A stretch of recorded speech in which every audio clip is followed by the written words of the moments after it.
Hello, Culture Matters podcast. Happy New Was I Year's in the wrong Eve. Zoom? I'm so You're confused. good. Happy New Year's Eve. Glenn Llopis, Mark Perkins, Bill Reiman, Jenna Silverman. Jenna Silverman. Wow, thank you for coming. Um, you guys are the last one of the day. First, I need to share a shout out to Michael Calhoun for starting at 5 a.m. and going all the way to 7 p.m. with us. That's number one. Number two, Jenna, thank you for participating in this and coming in clutch 2 days ago to come on the podcast so that you could be invited because only people that have been on the podcast are invited to this. Glenn, thank you for making time. I know how important family is to you. Mark Perkins, I appreciate you, brother. Always, Bill Ryman. Man, Glenn, meet Bill, Bill, Glenn, Bill, Mark, Mark, Bill. You guys already know each other. Jenna, Glenn, Glenn, Jenna. You guys, I think, know each other. Jenna, I yeah. don't know Glenn, but I know who he is. Hi, Jenna. So nice to meet you. You too. I was just at Lightspeed for 3 days this week. No kidding. Monday through Wednesday. I just got home today.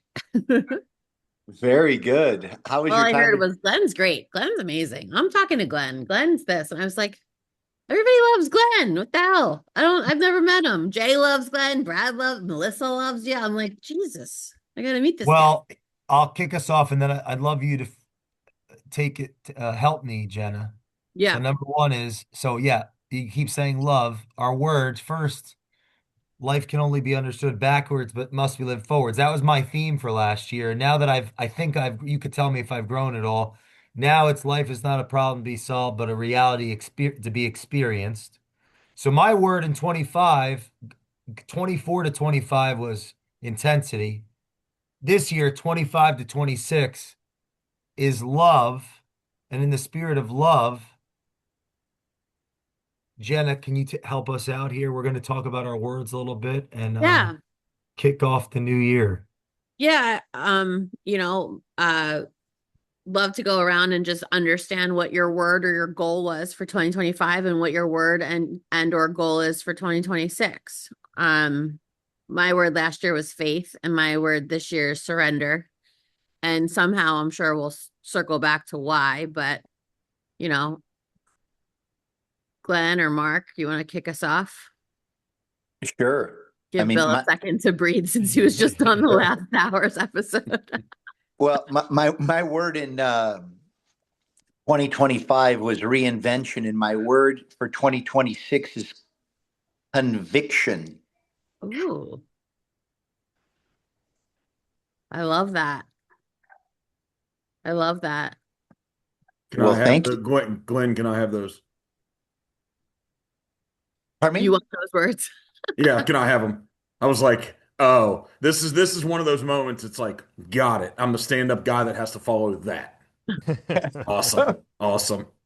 Awesome. I've Well, never met you and either, I Mark, could, but I've heard a eh, lot of impressive things about you, so I'm sure you can No, handle a word. thank you, Jenna. What were you gonna say, Glenn? no, no, no. You go ahead. But when you're ready, I'll be more than happy to discuss them later. But I'm just glad to have a chance to meet you. And I love to hear your words, my friend. Go for it. Oh, I want to hear Bill. I want to hear this guy building big things. But hey, Bill, I just booked a house for 5 days over MLK weekend on Bean Point, so I'm bringing some clients down. I'm not too far north of you, but it's too damn cold in the Midwest, man. Jesus. It's cold down Um, here, man. It's cold down here right now too, Now, no, bro. it's not. I was down there 2 weeks ago and it was 75 and sunny. I walk For out here, it's 18 degrees on my office balcony. I guess everything's relative. All right, so I'm sitting here working and texting people, and we're talking about somebody just texted and said, how the hell do you find these people?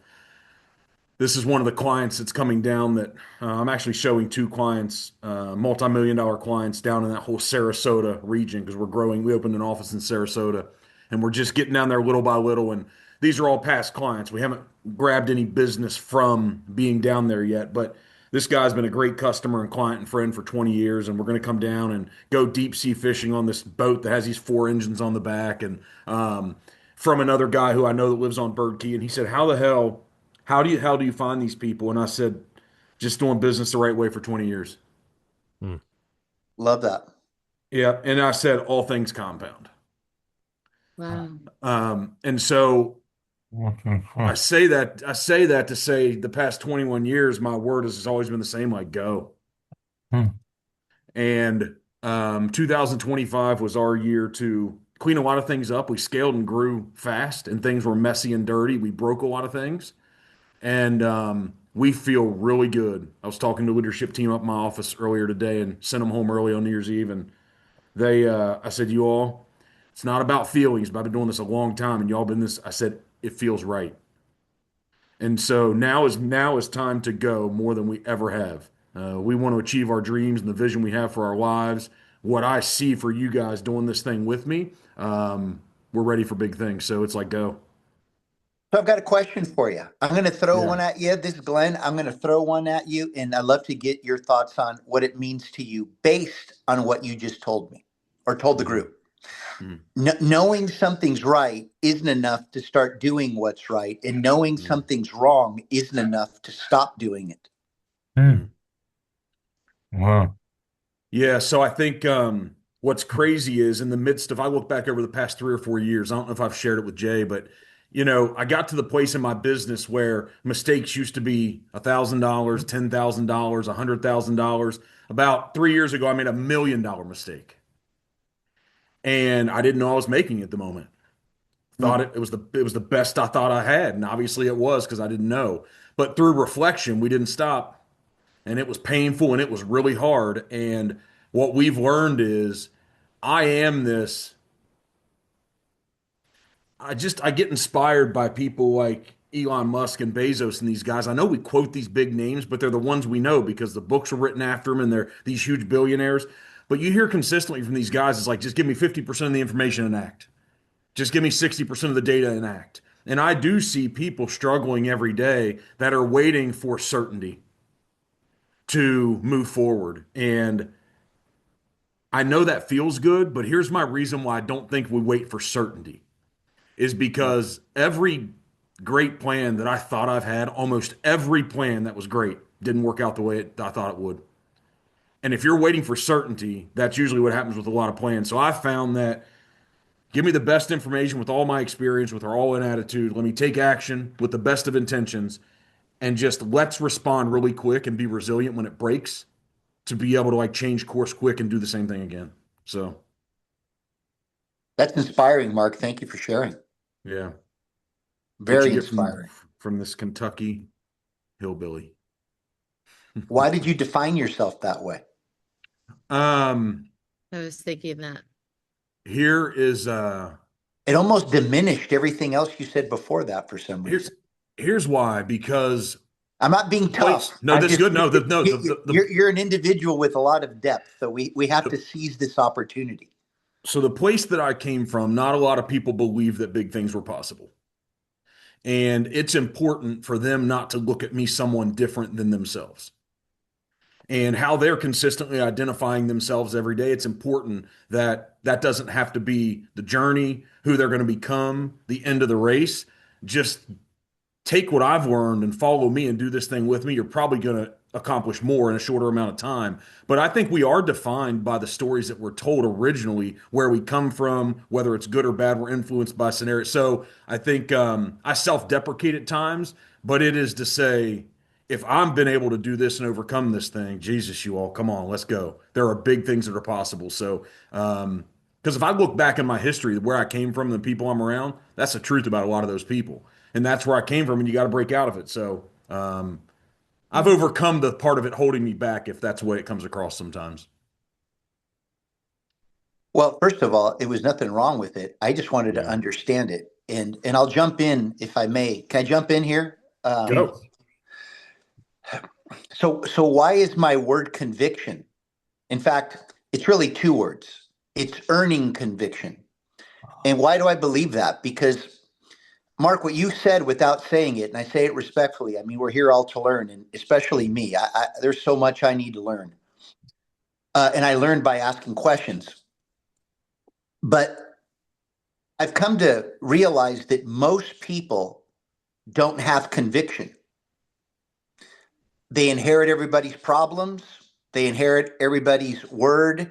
They do what they're told. They have no playbook to survive. And so they're just very performative their entire lives. And then now, living in the most opportunistic time in modern history, most people don't know what to do. And then there comes you, Mark, who grew up with certain people around you. And the reason I said it diminished what you said is that you made a choice that they didn't for whatever reason. Wow. And so what you started to do without knowing it is you started to start earning your conviction because you knew if you were going to follow anybody else's playbook, you would lose. And that's why you started scaling, because you started to bet more on yourself because you realized that you have a playbook that nobody else has. So I just shared these things because, this word conviction goes way beyond confidence. This is as I see it, it's the simple fact of knowing that you have enough experience and enough street smarts. And like you said, Mark, earlier, your mistakes were cost you 10,000, 100,000, and now $1 million, but yet you prevailed. Why? Because everything that you learned before that prepared you for that loss, which really was a gain at the end of the day. But see, most people wouldn't say that because they think about the number of dollars that you lost when you gained all the wisdom because of it. And I think this is the conviction that we don't have. And yet, this is an opportunity for all of us to seize, but we do what we do. Why? Because we're in service of others. Mm-hmm. There comes a point where those people that we serve have to step up and be our mentors and teach us. Because if we keep the cycle moving, then we won't evolve as fast as we need to. But anyway, I just thought I'd share that because I've become very, how do I say this?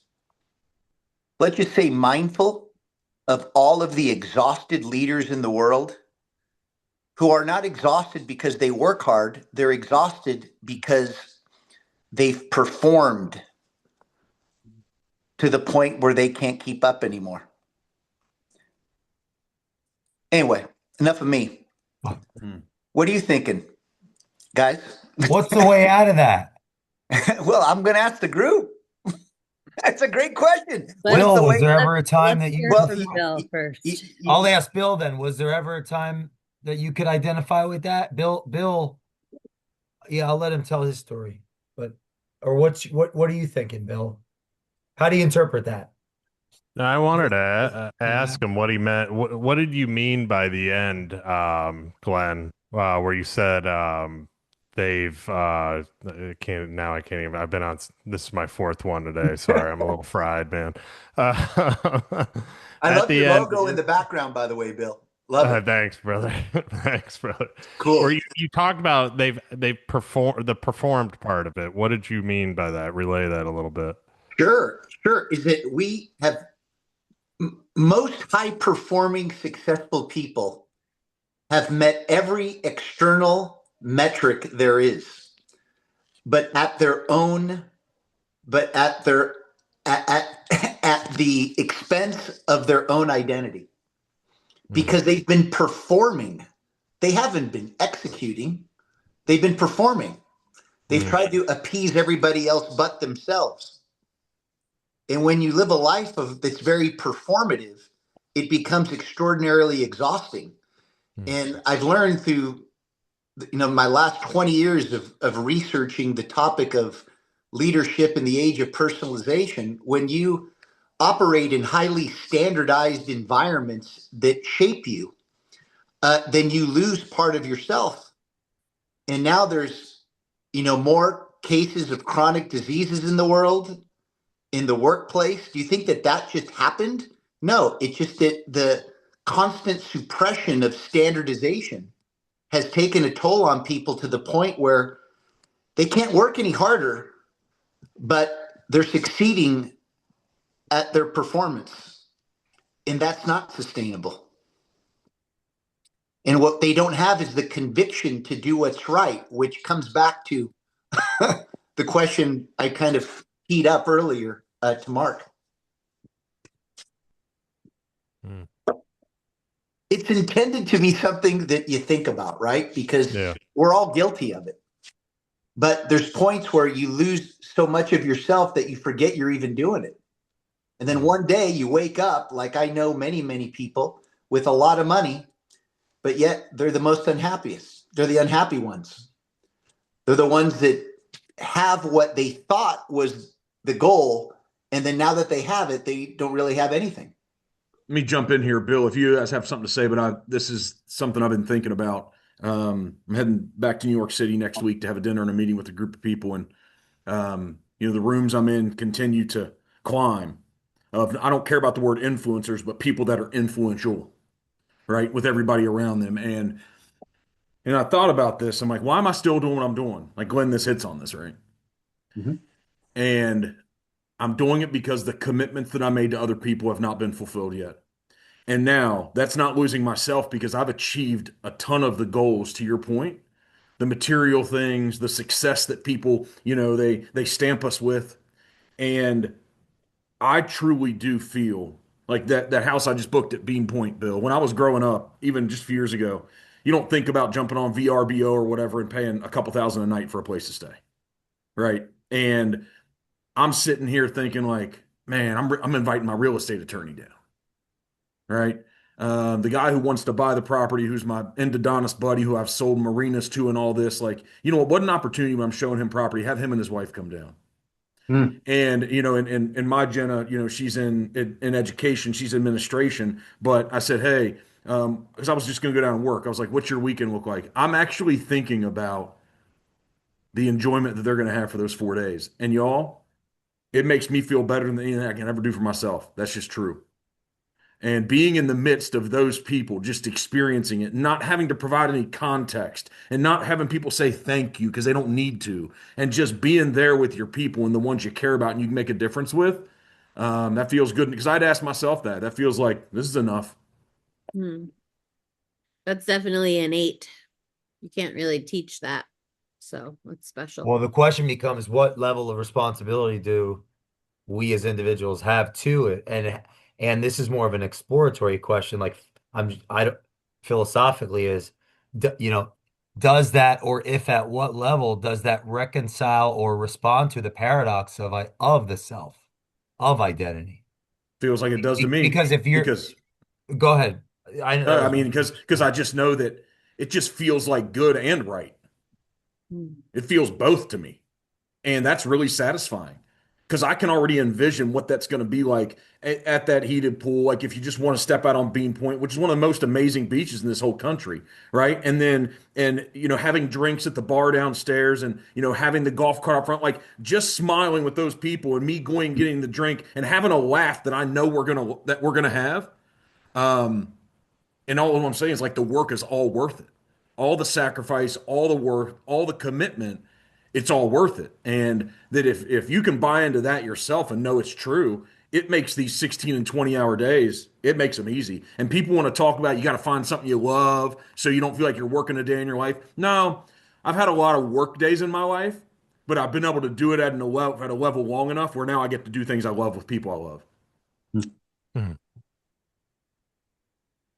hey, Bill, I have a question about, um,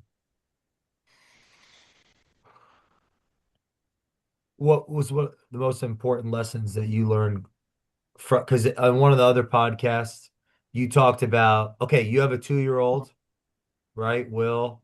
And you mentioned on the last one, my dad had me picking up these concrete blocks. Mhm. Why? Why did he have me? To show me what Do you hard know work why? is. Yeah, I mean, now I know why. Now that I'm out, now that I'm running the business. I mean, back then I didn't know why the hell he was making me do it. I just thought they had to do it. But now I know the concrete masons put those blocks where they need to be for a reason.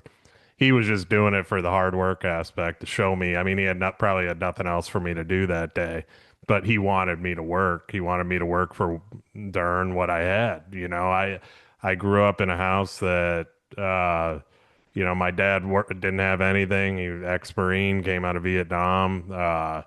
Started working concrete.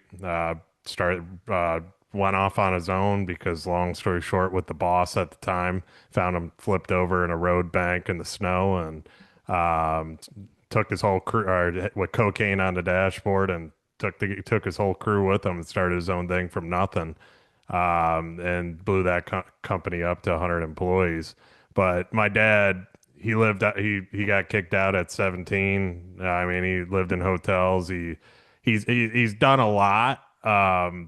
So he taught me that hard work aspect, and growing up in the business, always having to work, gave me more of a respect for the business. And going into what Mark just said, commitment to others too. I really feel that as a leader within our organization, big time. Like, I have a commitment to give all these people that are working with me, the team that I have, a better life too.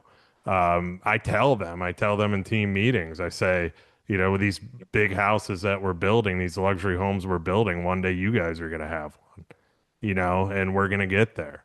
I want them to have those visions as well too, that I always had as a kid, and that hard work led me to that.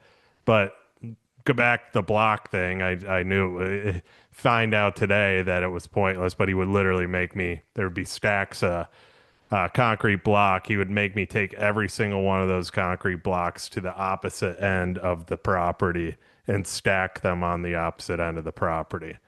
Back then, I thought it needed to happen. Today, I know it doesn't need to happen because the concrete guys want them there for a reason. So, but just hard work mentality, man. That's the way I grew up. I had to earn it. I love that word. I wish more people understood what it means. How do you define earning it, Bill? Great question. My definition of earning it, I'll put it this way. I was involved in our family business I've been involved my whole entire life, but full time, I'd say probably the last 18 years. I didn't get ownership till 2 years ago. Hmm. My dad's still majority owner, but there was tough conversations that had to happen to finally get a piece of the business, when we were running it without ownership. But that was earning it. That was, to me, earning something is putting in the dues, the work to, you know, not have it just handed to you, because I've seen other contractors that I know that have had businesses handed to them and they folded. They're not as successful. They don't care as much.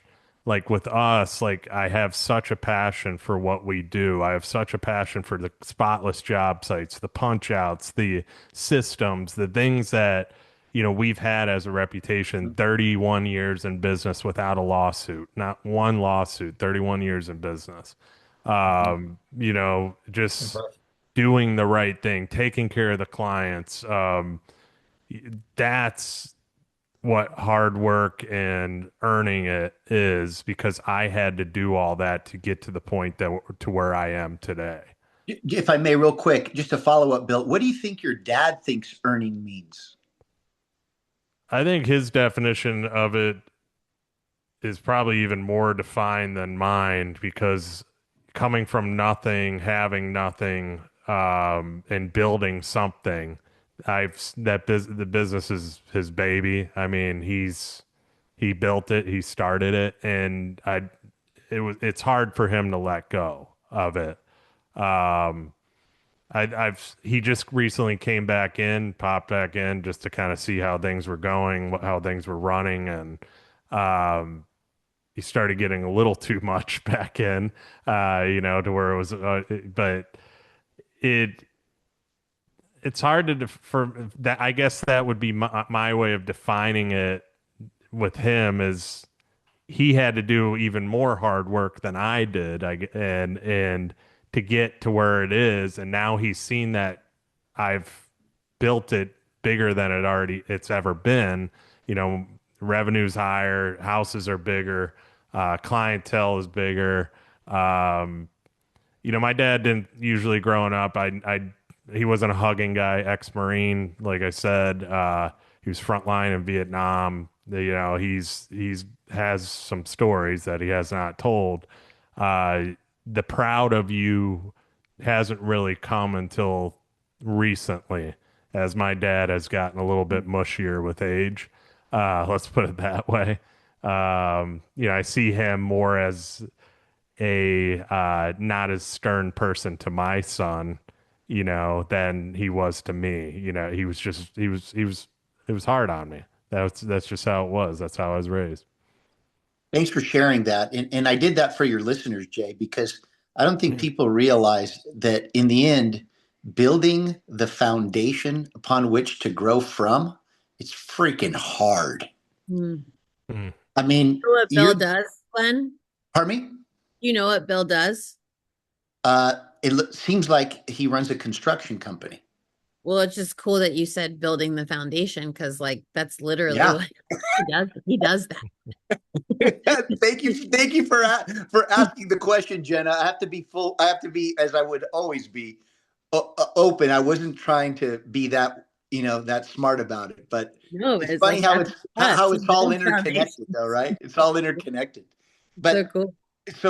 but I think this is important, right? Because as people go into 2026, I've come to learn in my own work that most leaders' foundations are broken. Mm.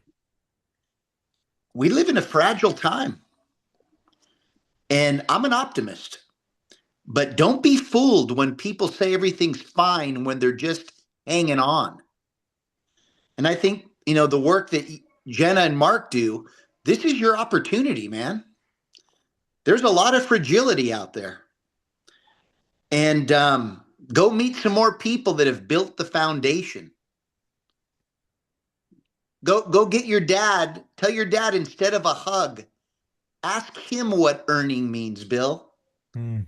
I think that'll probably be, and I'm just throwing it out there, just having some fun here, Bill. So please No, don't. I love it. Yeah. I'm just sharing this. Why? Because I bet he'll be excited that you're asking that type of question.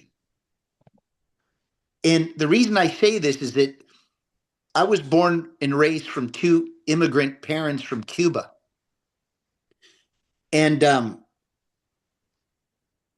tell you that I am a byproduct of them through and through. For me, it's not. I learned a long time ago. It's not about the hard work. It's about the work I can create to help others evolve from the work that they do. Hmm. Because I believe that if the baseline for growth is zero, most people are operating at negative 60% today. And we don't talk about that because everybody feels like we're making progress. But I believe a lot of the progress that people are making is just getting negative 60 to negative 20, negative 10. Like, what is baseline for people? And I believe that you're below baseline, you're in your comfort zone. And when you're above the baseline, you're in your reinvention zone. And that's why reinvention was my word last year, because I've come to realize that most people, as most organizations, you can see the data, they're ill prepared to reinvent. You've got old school leadership, foundations crumbling. But yet, this is the most opportunistic time to buy those companies, to compete against those companies, to rebuild your own.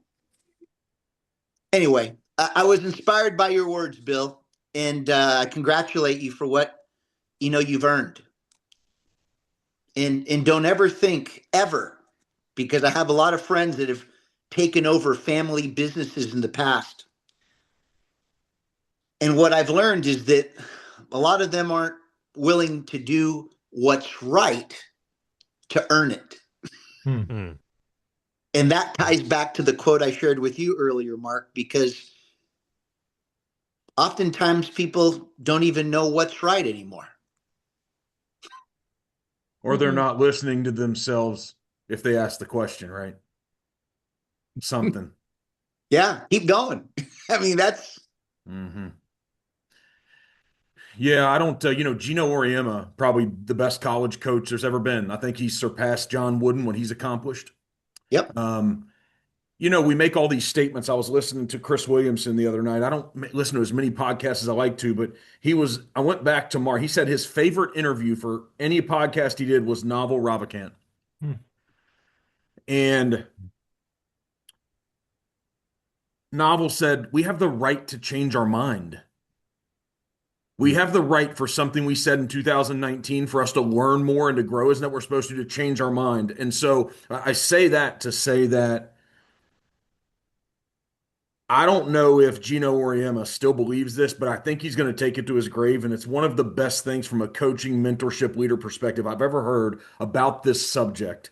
And he said, what I have found is, and he said, keep in mind, I'm leading UConn women's basketball. You already have to be elite in your ability to get here. And he said, what I found is when we're not getting the outcome we want, there's only two problems. Every time these ladies are not performing on the court the way they need to, it's one of two things. It's either they don't know how or they don't feel like it. And I take that and say, I ask everybody to make a statement and say, which one of those does he want to hear? Which one of those does he want it to be? He wants it to be they don't know how because he's a coach. And he will help them get better and develop the thing. If it is, I don't feel like it, what I don't know in society is which one of those in society is it now? And we're talking about if he has that problem and identifies that at the elite of the elite in something, it definitely means it's way more of a significant problem further down the ladder. Very well put. Brilliant. We have to have discernment to let people go. Someone else can help them. We've gone as far as we can. When you care, that's hard to learn. Well, that's where the ego comes in. I think Glenn really helps people. I think, The problem is leaders who really people care, you see the potential in every human is the issue. Like if you And we really need care the about ego to do it. but you do see the potential and it is there. The challenge is admitting to yourself and knowing when they don't see it and they stop leaning in. It really is tough. If you really care about people, it's tough to really find this fine line. 'Cause you don't want to go all to this place. Oh, they are who they are. They're not going to change. Oh, well, it's not good. That's not leadership. Hey, Glenn, what have you seen ritualistically, conversationally, any other Lee, whatever, LY, in how people embrace tougher, That's a like double leaders embrace? entendre. Thank you, Jenna. She's taught me a lot in English and things. But like the actual having that conversation, or you could, yeah. So maybe do you follow what I'm saying? Do I have to try to speak English? Doing what? Perf Say that again, You Jake. Give it another shot. Yeah. What Mark is proposing, or what I took from that was, uh, let's say, the leader believes in the person. The person, is it a content thing? It was knowledge, or it was their feeling. Well, to me, I interpret that as it's a combination of both, and we don't know. So like, how do you have the tough conversation? That's where my mind goes. Glenn, take this, but frame it a little bit better. It's not that I believe in them. I believe in the potential. That's what I'm saying is a tough thing to separate from. Yeah. Because when you're really trying to help people change their life and you know where you came from, you see it. Like I'm not saying everybody has the potential, but when you see it, the toughest thing to do for a leader who really cares and trying to change people's lives is to accept if they're not fighting as hard as you are. It's really hard. Well, if I could I love what you said, Mark, but if I can take a step back and then I'd love to hear more from Jenna. She's about ready to unleash. I can sense it. Right? Jenna, you're about ready to unleash right now? to unleash. I mean, I feel like I think my baseline is unleash. So I don't know. No, I'm just having fun, but I'm just gonna Yeah, what do you want me to unleash on? I'm happy to know do it. it. I feel like you're about ready to unleash. But let me Well, just go back I'm very to much what enjoying you said, Mark. And you said something that I think all of us either A, failed to hear, or B, didn't find it important enough to discuss. So I'm going to try to throw it out there. You said see the potential. Mark, man. So I'm going to go back a bit just to give you some context. So I talked about my dad, and my dad actually was the one that inspired me to do the things that I do today. Um, I was always a very curious kid growing up, but he helped me understand the importance of how to manage opportunity. Have you ever guys taken a class in opportunity management? Never have. Never. Exactly. And that's the irony, right? Because, and I say that very respectfully, right? Because we're at a time, again, the most opportunistic, but yet most people don't know what to do with the opportunity because most people have been told what the opportunity is. So there's four ways to do it. You got to be able to see it, sow it, grow it, and share it. But what you said, see, Mark, that to me is so critical right now. Can we even see things? Can we even really see what's really going on in front of us right now? Because it's abundant, it's positive, it's exciting. But when you get trapped in the noise, the national narratives, it's hard to see just how clear the opportunities are. So, back to your point about seeing potential. And you can't see potential. One cannot, I should say, see potential if they're unable to see their own potential and what it would look like if it were twice, three, four times the weight that it currently carries. I mean, can we really see? Or are we relying on other people to see for us? And I'm not saying that that's a bad thing, but I'm just throwing it out there because this word really triggered something for me, Mark. And Love it. by the way, when I talk about conviction, I know my triggers. And when you have conviction, you should know your triggers. And Mm. man, you got my trigger there, Mark. Mm. I love the Beautiful. triggers. Beautiful. Can I Well, throw something in the bucket? And then I'd like Jenna's opinion of it. Thanks, Glenn, for asking Jenna Unleash. Um, Well, I know she unleashed with Brad for a long time. All I ever heard was she's still in a meeting with Brad. Brad's still in a meeting with her. So I'm thinking, man, if you got Brad's attention for that long, you must be unleashing something. Was yeah, this yesterday? We I did have don't, a long I meeting love that. yesterday. it was Yeah, yesterday. So Yeah, that yeah.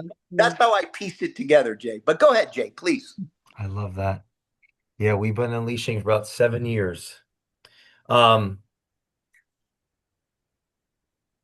what I've noticed in myself is that my vision of other people's potential has been skewed the less I've actualized mine. Hmm.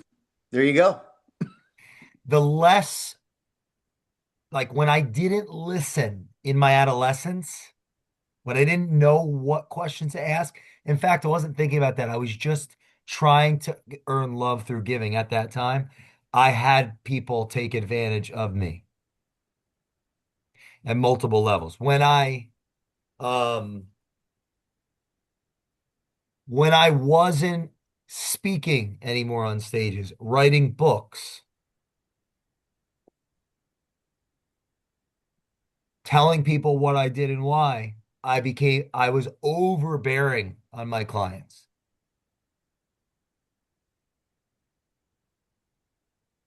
Two examples where when I stopped doing things that got me, that actualized my gifts, it became unclear. Oh, and the third thing was, oh, I have aligned myself with the wrong people whenever my behaviors weren't congruent with my aim, my potential. So like Hmm. if I got away from the rituals that I have to do, the reading, the writing, the listening, the speaking, the being with the people, like being the culture, I couldn't tell what potential even meant in the other person. Like, is it a projection of me not acting out what I need to act out for myself? So I'm giving people more credit than they deserve based Yeah. on what's actually been based on actual behaviors over time. So like personally, my vision of potential in other people, I believe has had a connection when I was not doing what I needed to do. Like or had a connection whether I was doing it all the way on one extreme or not doing it enough, right? So what's the middle ground? That's what I need help with, like always. And how have I been able to fill I started telling my mentors that they were that, the ones that I didn't recognize were that when they were that. That's one. Hired people like you, Glenn, um, right? Uh, married up. That would be I one think thing. it's ba- I'll digress, but the point I is think like, it's backwards. I think it's backwards. I don't think you need a middle ground. I think you need to take Mark's word for 2026 and just go. Like you don't need it. I think a lot of the things that you think about when you say middle ground is almost just like dimming your light so that other people can see you when in reality like we just need to get into like different rooms so that you can not have a middle ground. Cause like your highest ground is why like I fell in love with you. Mm. Hmm. Yeah, guys, external validation, what I found is you think you need it until you don't. And if you can get to a place where you don't need it, that's when you can start fulfilling what your potential is. Hmm. Very well And said. once you're there, that's when you do have receipts to go out into the world and you can feel very confident to say, I figured this out. I've beat down the path. I don't know if you guys want to follow the one with me and do this over, but I'm telling you, if you do, I figured some things out and we're going to be better together for doing it. There's some other paths too, but I am, to Glenn's word, I have conviction that this thing is the path that I figured out. And I don't want you just to listen to me because there are a lot of people just trying to get us to listen to them. So I think I you're really also, close to that, Jay. I think you're oh, really close, man, to I not also needing validation. I also feel like Bill Reiman has shared this sentiment with you very strongly. So, Bill, you should just share it again on the show because I've heard you say it to Jay. What, that he just needs to stop worrying about everything else around him and just go and do it and just be himself? I mean, we all love you for you, Jay. I mean, it's 100%. Everybody sitting here too, man.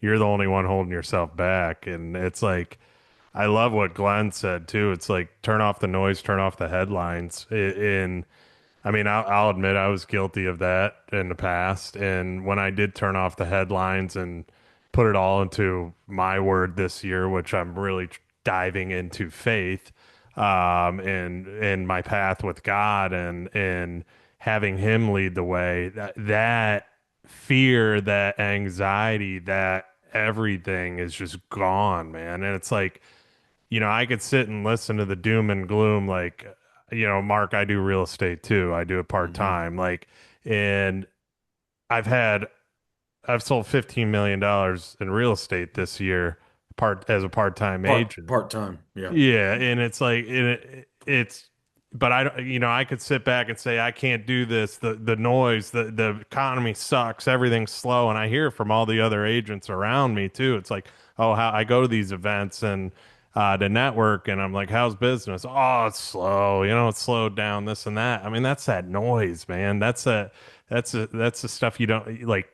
Tone it out. Get away from it, because I mean, there's one person, like I said, that's why I'm diving deeper into faith. There's one person, one God that's leading the way for me, man. And it's like you turn off everything exterior, and it's like just things just keep coming. I had a guy walk in the office yesterday. He just randomly walked in. My wife was up front, And she's like, you need to come up here. And he's like, oh, hey, yeah, I just want to know about a turf guy.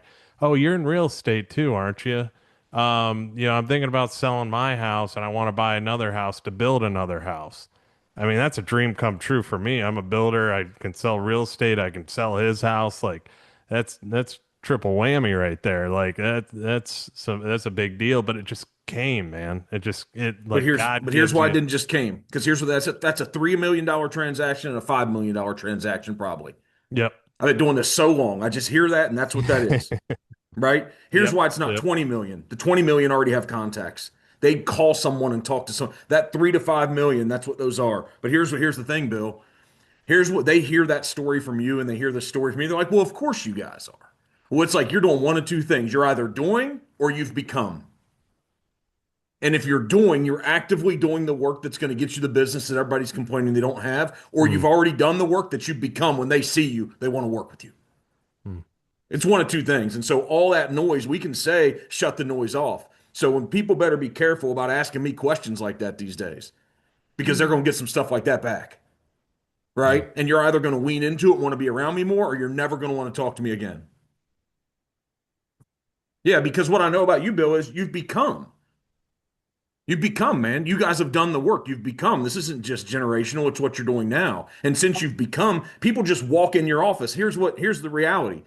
That guy probably walked in some other offices too and didn't have the engagement that you guys had with him. It's just a mm. fact. Yep. Me and you could hold open houses, man. You could put me in Naples and hold an open house. We could go to Fort Myers. We could go across to Miami. We could go to places where we don't even know real estate. And I bet me and you let us do 2 or 3 open houses. We're going to pick a client up at the price point of the open house that we held in the Mm. same market that everybody, and you know what those people did that day too? They went through about 10 other open houses, and those people are the ones complaining that there's no business. Mm. What about the Glenn's? I want your opinion on this, Glenn. When those that have become stop being, the institution becomes corrupt or is corrupted, which, like, yeah, that's where my mind goes when you say when those that have become stop Well, they go being. away then. They just go away. I mean, how many companies are still going to be around that are on the New York Stock Well, no, Exchange but I right think this now? is what Glenn was saying earlier about the Hmm. institution, the structure is like when it's an organization, when those at the helm have stopped being, Well, when it stops being about the then people, then you've it lost. then You've just lost. go, well, then That's that it. impacts people. who Yeah, who do they big have to corporations. look up Yeah, to these and be big inspired institutions by? shouldn't be institutions. The only reason why I have an institution I'm running, it's because the incredible people fighting for this every day, and that's not just cliche. Those people stop fighting, we stop having a great company. It's that simple. Hmm. So with Bill becoming, it's not that he can just rest on his laurels. He's becoming, but that's he just is that right now. He's living and acting it every day. So Jay and team, I'm getting close to signing off. I and I'll tell you why. I'm here taking care of my mom. She's going to be 91 in about a week, and Wow. and I just share this because this is the second time around where I've taken care of my parent. Lost my dad 17 years ago, and thank God I've got my mom and my wife's out there with my daughter. But you're very kind to me, kind Jay, to have me on, knowing that I may not be able to talk for a long time. But I feel like if I keep going, I'm making this about us and not about my mom. So Well, we're about to conclude anyway, so just wait till everybody says Happy New Year in about 27 seconds, and then you can be part of the whole thing. Yeah, okay. you're welcome every year, Glenn. We're doing it every year. Jay, why Yeah. don't you take us home so that Glenn can go be Yeah. with his mom and Bill can go be with his wife and Mark can probably go work more because God knows that's probably what. I met Jenna for dinner earlier and told her I'm going to come meet you for dinner, and then after I'm going to come here and do this because I committed to it. All I know And is Jay was like, I'm going to Kentucky and I'm not going to talk to you for 36 hours. And I was like, okay, see you in 36 Kentucky. hours. Listen, So this back is to you guys, this yeah, is but I'm truly going a home after this. mastermind. A lot. One of the things, Mark is the real deal. And Thank there's you. very few occurrences in my life where I've been as impressed with a human. You know, Yeah. Jordan Peterson taught me, do not let yourself become resentful. deceitful, and arrogant. Rule 11 in book 3, Beyond Order, 12 more rules for life. And there have been times in my career where I've become resentful because I wasn't around enough leaders I respected. And so, yeah, I thank you, Mark, for doing this on New Year's Eve and being who you are. And your better half left earlier, not Jenna, but Mike Calhoun. He did have to go, but I always like put those guys up to each other. But Glenn, Make like me in a a good liar way. now, babe. You gotta Yeah, wrap it 20 up. seconds. Glenn's gotta Glenn, go. sorry, Glenn. Thanks for taking the time. It means so much. Bill, you're the best. If you're listening to this podcast, this is what you got to send to the people that matter most because I think it exemplifies the complementarity of a team and the true mastermind alliance. And I'll digress. Leave us a review on the Culture Matters podcast. Have a happy new year. Love you Nice to all. meet you guys. See you Happy New next New Year. year. Thank you Year's, for what guys. you do, Jay. Thank you, buddy. Take care, guys. A Thank pleasure you. meeting Happy See you New you all. Year. guys. See you Nice guys. Bye-bye meeting now. you guys.